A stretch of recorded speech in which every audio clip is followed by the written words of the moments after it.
We're doing the mean value theorem for integrals. We're trying to find our fave, the average value of the function. We find that with 1 over a minus b times that area. What are we doing? We're taking area, we're dividing out the width, and we're getting the height, right? Think of a rectangle. What's our function? Our function, drop it to the floor, make it nasty. That's e to the sine t, cosine t, and we are trying to find the average value over the integral 0 to pi over 2. Oh, so, bam, we throw that into our formula for our function average, and we set it up like this.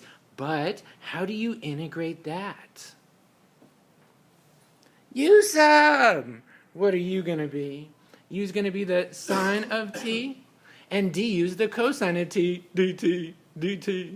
So we have a simple sub. Let's go get some new limits. Sure. Our new limits, I'm throwing those in there. I throw in the old lower limit, and I find the sine of 0 is 0. That's my new lower limit. And my new upper limit is, I evaluate u when t is pi over 2. And I get 1. Fun. Now I can throw that into our integral.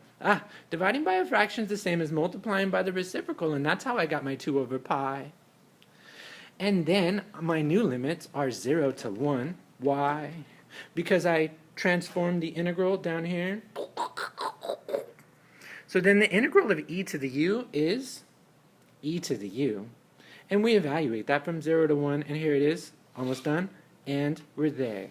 But what's really going on over here? This is the thing that gets the box. That's the thing that gets the flower. But what do we find if we go and we're graphing this thing? Our c value is 1.09, which is 2 over pi times e minus 1. That's this value right here. Or I mean this one here.